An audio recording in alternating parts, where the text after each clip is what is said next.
வணக்கம்.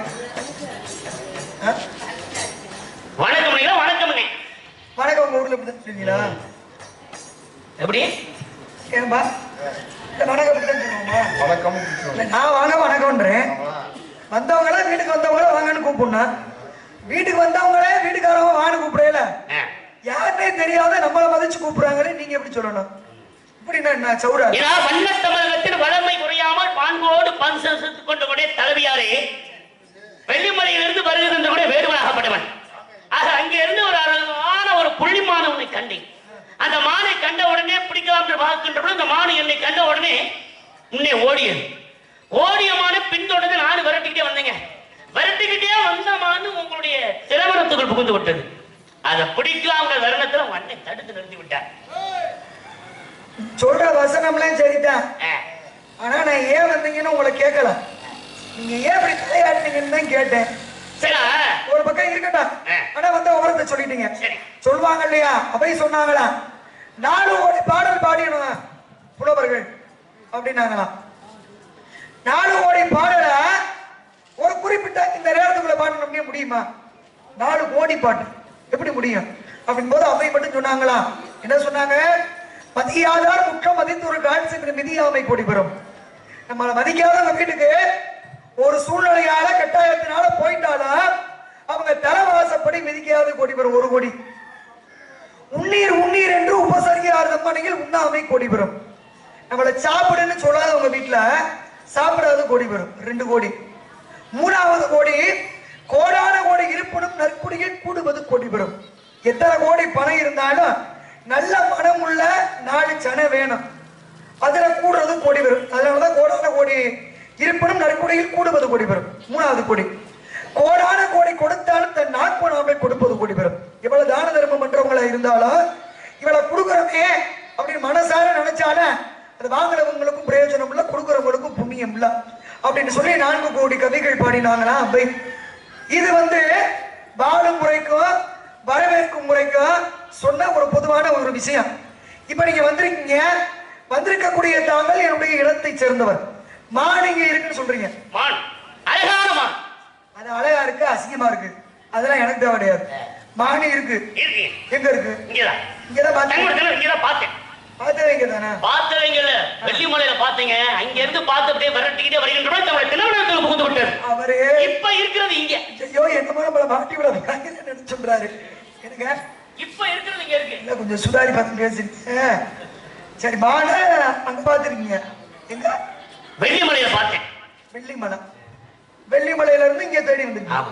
அவ்வளவு தூரம் ஓடி வந்துருச்சா மானு? ஒண்ணு வேணும்னா அதை பார்த்து தனக்கு பிடிச்சிருச்சுன்னா அது எங்க இருந்தாலும் அதை பின்தொடர்ந்து வெடி வரணும். வேணும்னா மதனே, வேணும்னா எங்க இருந்தாலும் தேடி வந்து பிடிக்கணுமா? அது எம்பிட்டு வேணாம்னு நினைச்சிருந்தா பிச்சுக்கிட்டு ஓடி வந்திருக்கணும் பாத்துக்கப்பா. கண்டிப்பா அப்படி கிடையாது. இது இப்படித்தான் நான் எடுத்துக்கிறேன். உங்க கருத்தை நீங்க சொல்றீங்க, அது கூடி மறிக்கல. என் கருத்தை நான் சொல்ல எனக்கு கூடி மறுக்கல. ஒரு விஷயம் தெரியுங்களா? அந்த மான் வேணாம்னு ஓடி வரல. அப்புறம் இந்த மானு என்ன ஓட விட்டு வேடிக்கை பாக்குது. நம்மளுக்கு பிடிப்பாரா பிடிக்க மாட்டாரா அப்படிங்கிற எண்ணத்திலேயே அந்த மானாகப்படும். ஏது ஊனமா இருக்கீங்களா? எதுக்கு ஊனமா இருந்ததுனால இப்பதான் ஊனம் தாங்க. ஊனம் தான் மனசுல ஊனம். யாருக்கு? இந்த மானை கண்ட உடனே ஊனைகளா எப்படி பிடிச்சு போடணும்? எப்படினாலும் ஊனம் இருக்கலாம்யா. மனசுல மட்டும்தான் ஊனம் இருக்க கூடாது இல்லையா? மனசுல ஊனம் இருந்தா ஈனமாயி போயிடும். மனசுல ஊனம்னா எப்படி? அந்த மான் மீது ஒரு ஈர்ப்புங்க நமக்கு. என்ன ஈர்ப்பு? ஆமா, அந்த மானை கண்டோட அந்த மானை எப்படி பிடிக்கணும் ஒரு ஆர்வம். ஏங்க எல்லாருமே எல்லாத்துமே ஆசைப்படலாம். அதுக்கு அடுத்த கிடைக்கணும். சரி, நம்மள ஆசைப்பட்டீங்கன்னா சொல்லுங்க. ஆசைப்படுற எல்லாமே நமக்கு கிடைக்குமா? ஆனா எனக்கு நம்பிக்கை இருக்கு. இந்த மானை நமக்கு இந்த மானை எப்படி பிடிச்சிருக்கும் நம்பிக்கையோட இங்க வந்திருக்கேன். மானை உங்க மானா? என்னங்க நீங்க காசு? எனக்கு சொந்தமான மான். உங்களுக்கு சொந்தமா? சரி, அதாவது ஏதாவது ஒண்ணு சொல்லியிருப்பான். அதனால அதை விட்டுட்டு வேற ஏதாவது பேசுவோம் உங்கள்ட்ட. என்ன பேசலாம்? என்ன பேசணும்? என்ன பேசுறீங்க? நீங்க என்ன பேசுறீங்க? ஏங்க இந்த இடத்துக்கு வந்திருக்குன்னா சிறப்பான மானை பிடிக்கணும். மானை யாராவது கையில பிடிச்சிருக்காங்களா? யாரு கையில? கையில பிடிச்சிருக்காங்க. யாரு? எங்க அப்பா பிடிச்சு வச்சிருக்காரு. அப்பா பேர் என்ன? எங்க அப்பா நாகப்பட்டவன் பிடிச்சத பெருமை கொண்ட சடையாணி பிடிச்சு வச்சிருக்காரு. சடையாணி பிடிச்சு வச்சிருக்காரு. சடையாணி? ஆமா. ஏன்னா மான் பிடிச்சதா நான் கேள்விப்பட்டது சிவபெருமானதான் கேள்விப்பட்டிருக்கேன். சொல்லுவாங்கல்ல, பாணிகிளை புள்ளி மான், பாகத்திரை பச்சை மான், தேடிதொருள் வெள்ளி மான், உலகம் திருமறை காட்டி பீசனை எம்மானுக்கு எங்க இடம் அப்படின்னு கலிங்கமுத்து புலவர் கேட்டார் இல்லையா? அங்க சிவபெருமான் கையில மான் பிடிச்சு வச்சிருக்காரு. பாகத்திலே பச்சை மான். பாகம்னா ஒரு பகுதி. ஒரு பகுதியிலே பெண்ணுனா யாரு? மீனாட்சி என்ற பார்வதியினுடைய நிறம் பச்சை. அப்ப பாகத்திலே பச்சை மான். வேணிதோறும் வெள்ளை மான். வேணினா தலை. தலையிலே கங்கை என்ற வெள்ளமான் உண்டு. வெள்ளம்னு பேர் இருக்குல்ல, நீருக்கு, அதனால வெள்ளமான் உண்டு அப்படின்னு சொன்னாங்க. மான்னா நிறைய பொருள் படும். இதுல நீங்க தேடி வந்திருக்கிறது எந்த மான்னு எனக்கு புரியல. ஆனா அது இங்க இருக்குன்னு சொல்றது நிச்சயமா ஏத்துக்கிற முடியாத விஷயமா இருக்கு. இங்கதாங்க இருக்கு. காரணம்னா பின்தொடர்ந்து வட்டம்னு வந்தவன் இல்லையா? இந்த மான கண்டனை பிடிக்க நினைத்தவனால இந்த இடத்துக்கு நீங்க தலைவி என்ற காரணத்தாலதான் நீங்க பிடிச்சு தருவீங்க. அப்ப ஒரு தாரத்தோடு இப்ப நான் தான் பிடிச்சு தரணும். நீங்க ஏதாவது பிடிச்சு தரணும்னா சம்மதம் நீங்க தந்தா போதும், நான் பிடிச்சுக்கிறேன். மானு என் காவல மீறி உள்ள போகாது. வாய்ப்பு இல்ல. ஏன் அப்படி பக்கத்துல வந்து பக்கத்துல வந்து பிடிக்கணும்னா மானை கண்டோட அதனோட ஈர்ப்பு மேல நான் வந்து நின்றுகிட்டு இருக்கேன். ஏங்க உங்களுக்கு கண்ணு சரியா தெரிஞ்சிருந்தா மானை அங்கேயே பிடிச்சிருக்கீங்க. இல்ல மானு வேற எங்கேயாவது ஓடின மானை இங்கதான் ஓடி இருக்கு தப்பா நினைக்கிறீங்கன்னு நான் நினைக்கிறேன். நீங்க கவனிக்கல நான் நினைக்கிறேன். இந்த இடத்துல நீங்க என்ன வேலை பார்த்துட்டு இருக்கீங்க? நான் காவல் பாக்குறேன். காவல்னா எந்த விதமான காவல்? திணைக்காவல். திணைக்காவல். ஆமா. யாருக்காக காத்துக்கிட்டீங்க? பறவை வந்து திணையை கொய்திடக்கூடாதுன்னு காவல் பாக்குறேன். பறவை வந்து திணையை கொய்து விடக்கூடாது. எங்க ரெண்டு காவல் காத்துக்கிட்டு இருக்கீங்க? பறவைல ரெண்டு காவல். பறவை ரெண்டு காத்துக்கிட்டு இருக்கீங்க. ஆமா. அப்ப பறவை எப்படி வரும்? பறவை மேல பறந்து வரும். மேல் நோக்கி வரும். ஆமா. உங்க பார்வை மேல் நோக்கி எடுத்திருக்கீங்க. நீங்க மானா அப்படியே கடியில தரையில வரக்கூடியது.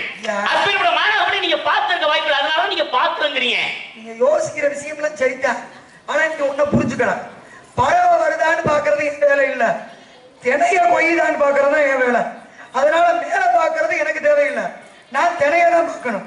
அப்ப கீழே தான் பார்ப்பேன். கீழே தான் பாக்குறேன். அப்ப மானை வரணும்னு கீழே தான் வந்திருக்கேன். பறவை வந்தது பறவை மேல வந்து பறந்து வந்தா தானே பார்க்கும்போது உட்காரும் போதே வரட்டு பறவை வரட்டு அது உட்கார்ந்து அது திணை கோயிலுக்கு இருக்கிற பார்த்துக்கிட்டு இருக்கிறதா வேலை. பறவை மேல வருதான்னா அதுக்கு முன்னாடி கீழே ஏன் நோக்கம் என்ன? என்னுடைய குறிக்கோள் என்ன? மரம் தெரியுதா? தெரியுது. கிளை தெரியுதா? தெரியுது. இலை தெரியுதா? தெரியுது. அப்படின்னு வந்த அத்தனை பேரும் மகாபாரதத்துல துரோணாச்சாரியார் சொன்னாங்க. ஒரு பயிற்சி பண்றாரு, வில்வித்த பயிற்சி. வந்த எல்லாருமே எல்லாமே தெரியுது. நாங்க வந்தியா அர்ஜுனே பாடுறா கிளிப்பதுமிய. மரம் தெரியுதா? தெரியல. இலை தெரியுதா? தெரியல. கிளை தெரியுதா? தெரியல. வேற என்ன தெரியுது? அந்த கிளிப்பதுமையின் கழுத்து மட்டும்தான் என் கண்ணுக்கு தெரியுதுன்னு அறாறு சரியா அடிச்சா. ஏன் நம்ம என்ன நினைக்கிறோமோ, நம்முடைய குறிக்கோள் எதை நோக்கி இருக்கோ அதை மட்டும் நினைச்சா தான் ஜெயிக்க முடியும். அங்க பார்க்க இங்க பார்க்க இங்கிட்டு தெரிய அங்கிட்டு தெரியும்னா இப்படி உங்களை மாதிரி எங்கிட்ட அதை விட்டுவிட்டு அடுத்து அதுவும் பொம்பளை ஆள்கிட்ட வந்து ஏமா மானை பிடிச்சு கொடு. வேற பொழப்புல சிரிப்பு வேற. உக்க சிரிச்சா வெக்கம் இல்லை. ஏங்க தேடி வந்திருக்கிற மானாக விட சிறப்பு அதை தேடி நான் வந்துகிட்டு இருக்கேன். சரிங்களா? உக்கா சிரிப்பனாக அதன் மீது ஒரு ஈர்ப்பு தான். உங்களுடைய சண்டை போட நான் வர்றேங்க. எனக்கு சொந்தமானது. நான் சண்டை போடல.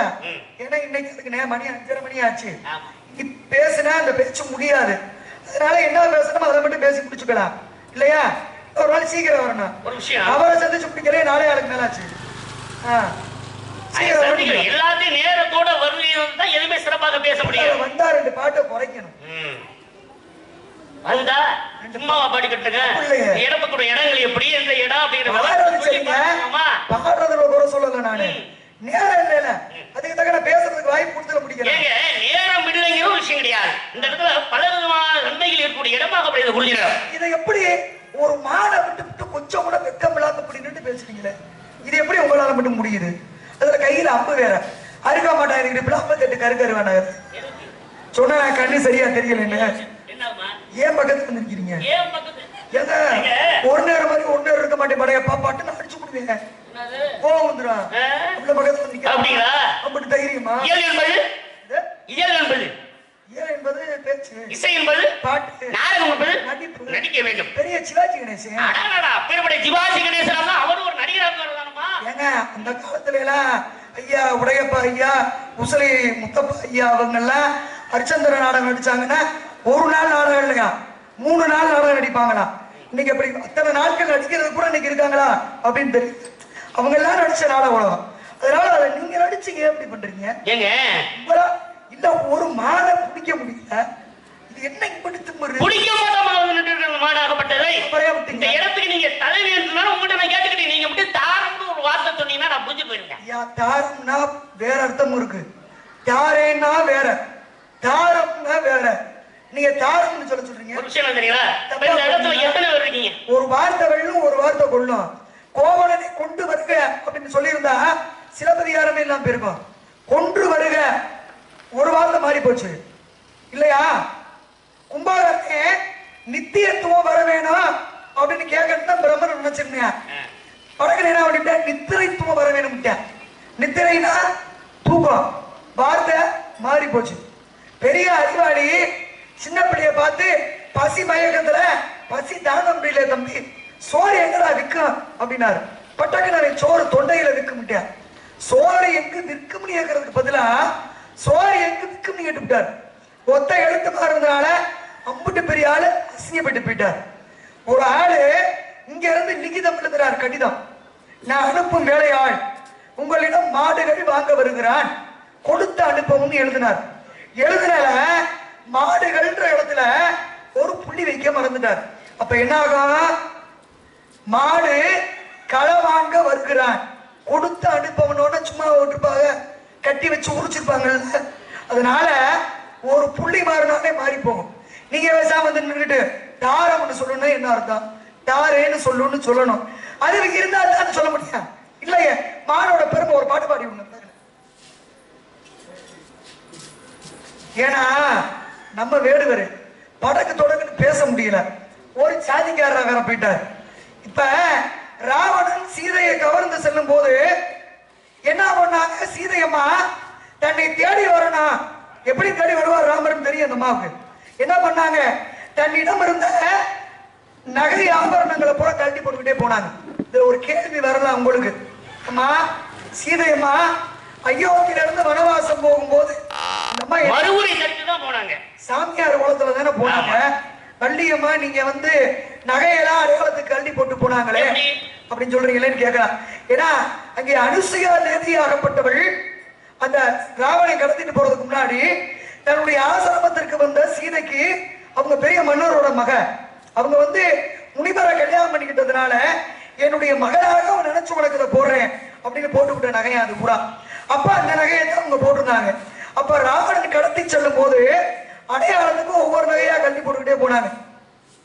இறுதியாக கடல் பகுதி வரும்போது தன்னுடைய முந்தான தகப்பை கிழிச்சு இருந்த சில நகைகளை அப்படி ஒரு பொட்டணம் மாதிரி சுத்தி தூக்கி போட்டு போனோம். பிறகு வந்து பார்த்தாங்க ராமன் லட்சுமணனும் சீதையை காணா. தேடி வரும்போது சடாயுடைய யோசனை கேட்டு பிறகு சுக்கிரினே ஆஞ்சநேயர் எல்லாத்தையும் அழைச்சு தேடி வரும்போது ஒரே ஒரு இடத்துல மட்டும் நகைகளை கண்டுபிடிச்சு போனாங்க. ஒரு இடத்துல நகை பொட்டணம் கிடச்சா. அதனாலதான் சீதா தேவி நகை பொட்டினம் போட்ட இடம். அதைத்தான் இன்னைக்கு தேவி பட்டினம். சீதா தேவி நகை பொட்டினம் போட்டதுனால தேவி பட்டினம். இன்னைக்கு நவகிரகங்கள் எல்லாம் கடலுக்குள்ள இருக்கக்கூடிய வித்தியாசமான ஒரு இடம். அங்க போய் நல்லபடியா சாமியை கும்பிடுங்க. புடிச்ச சனி ஏதாவது துளையிட்டோம், அதோட புத்தி வந்து ஊர் வைச்சிருங்க. சனி என்ற ஒண்ணு பிடிச்சதான் அவங்க நல்லது கெட்டது அறிய முடியும். ஏன்னா அந்த இடத்துல போனாங்க, சீதையாகப்பட்டவன் நகையில கழிட்டு போட்டா. அப்பேற்பட்ட ஆஞ்சநேய பெருமனாகப்பட்டவன் அந்த சீதையை காண்பதற்காக கடலை தாண்டி போனார். அப்படி கடலை தாண்டி போகின்ற பொழுது பலவிதமான இடையூறுகள் ஏற்பட்டது இல்லையா? பலவிதமான இடையூறுகள். யார் பலவிதமான தடுத்து நிறுத்தினார்கள். முதல் தடுத்து நிறுத்தினது யார்? அவனா மைனாக வருகின்ற மலையாகப்படுது கடலுக்கு அப்படியே எழுந்திருச்சு ஆஞ்சநேய பெருமானை தடுத்து நிறுத்தியா. ராமாயணம் படிச்சிருக்கா? அப்ப அந்த அந்த விஷயத்துல என்ன விஷயம்னா, ராமருக்கு எதுக்காக தடுத்து நிறுத்தினது அப்படின்னா, வெகு தூரம் போறீங்க, சீதை இருக்கிறாள் என்று காண்பதற்கு கடலை தாண்டி போறீங்க, வெகு தூரம் போறதுனால என் மீது சத்த அமர்ந்து இளப்பாரி செல்லுங்கள் என்று அந்த மைனாக பருவம் என்று மலை சொன்னது. அதுக்கப்புறம் அதுல அமர்ந்து இளப்பாரி பிறகு பறந்து செல்கின்ற பொழுது அங்கே சுரசை என்று சொல்லக்கூடிய ராட்சசி பெருமுண்ட அரங்கி அப்ப வந்து பாருங்க கடலவே காவல் காத்துக்கிட்டு இருக்கா. அவ கடலை காத்துக்கிட்டு இருக்கின்ற பொழுது அவ தடுத்து நிறுத்தினா. அவன் தடுத்து நிறுத்துகின்ற பொழுது அண்டவனாகப்பட்டவள் விசுவரூபம் எடுத்து நிற்கின்ற பொழுது அணுவாக உருவம் மாறி அந்த பெண்ணோட வாய்க்குள் சென்று காதல் வழியாக வெளியிலே வந்து அந்த சுரசை என்ற அரங்கியை தாண்டி சீதையை பார்த்து மறுபடியும் கடலுக்குள்ள பறந்து போயிட்டு இருக்காரு. அங்கே இன்னொரு ஒரு ராட்சசி சிங்கிகா அப்படின்னு ஒரு அரங்கி. அவ வாங்கின வர என்ன அப்படின்னா, அதாவது இப்ப நீங்க நிக்கிறீங்கன்னா, ஒரு பரிசு நிக்கிறானா ஒரு ஆளை தொட்டா தான் நிக்க முடியும், ஒரு ஆளை பிடிக்கணும்னா பிடிச்சு பாடுதான் நிக்க முடியும். ஆனா அவங்க தொட வேண்டியது இல்லை. நீங்க நிற்கின்ற பொழுது உங்கள் பின்புறமாக இருக்கக்கூடிய அந்த நிழல் பூச்சி இருக்கிற நிழல் அந்த நிழல் பூச்சி, அந்த நிழல் பூச்சியை தொட்டாலே மேல பார்க்க முடியாது. ஆஞ்சநேய பெருமான் வான்வழியா பறந்து போய்கிட்டு இருக்காரு.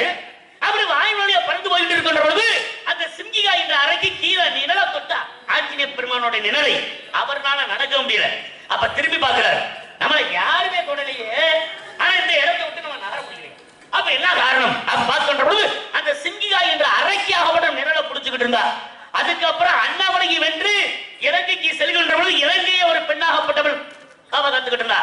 கங்கினி தேவி என்று சொல்ற பெண் தெய்வம் ஆகப்பட்டது அங்கே கோட்டை என்று சொல்ற அந்த இலங்கையவே காத்து கொண்டிருந்தது. அன்னுடைய காவலை மீறி சீதையை போய் அரைஞ்சு விட்டாரு. ஆமா, சீதை அவருடைய சாபம் என்னன்னா, என்னைக்கு ஒரு குரங்கு கையால அடி வாங்குறதோ அன்னைக்கு இலங்கை அழியும் அப்படின்னு அந்த சாபத்தை பற்றி அதை மீறி போறாங்க.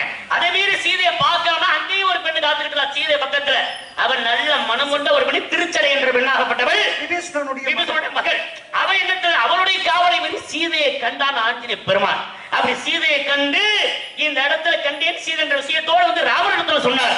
அவங்களா இருந்தாங்க ஒரு நம்பிக்கையோட தான் அண்ணா இருந்தாங்க. அதே மாதிரி தாங்க நான் இந்த இடத்துல ரொம்ப நம்பிக்கையோட இந்த மானு எனக்கு என்ற விதத்தோட இந்த மான் எப்பேற்பட்ட மான். ஆஞ்சநேயரே கடலை தாண்டி போனார், அவரிடத்திலே பலம் இருந்தது. ஆனா மித்த எல்லா வானர படைகளும் ராமன் லட்சுமணன் எப்படி போயிருப்பாங்க? உங்க சாதாரண ஆளுங்க மிற்ற வானரர்களுக்கு அந்த பலம் கிடையாது. அப்ப எப்படி போக முடிஞ்சிச்சு அப்படின்னா சேது பாலம் கட்டினாங்க. சேதுன்னா கடல், கடல்ல பாலம் கட்டினாங்க. கடல்ல எப்படி பாலம் கட்ட முடியும்? கட்டுறாங்க. எப்படி கட்ட முடியும்? கட்ட முடியுமா? தண்ணிக்குள்ள பொதுவா கல்ல போட்டோம்னா கல்லுக்குள்ள முங்கும்.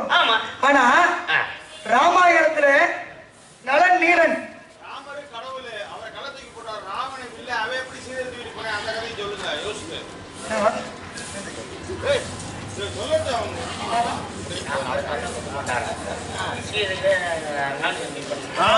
ராவணன் இல்ல அவ எப்படி சீதா தேவியை கூட்டு போனா?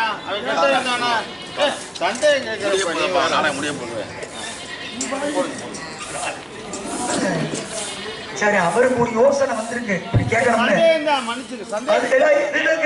காசு கொடுத்துட்டு நீங்க எதுக்கு அப்படி கேட்கறீங்க? சும்மா கேளுங்க, அதனால தப்பு இல்ல. தெரிஞ்சா சொல்ல போறோம், அதனால இல்ல. அதாவது என்ன கேட்கிறாரு, ராமரு பாலம் கட்டினாருன்றாரு. அவர் ராமரு பாலமே கட்டல.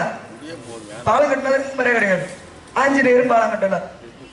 பாலம் கட்டினது வானரப்படைகள்ல நலன் நீலன் என்று சொல்ற இருவர் தான் பாலம் கட்டு.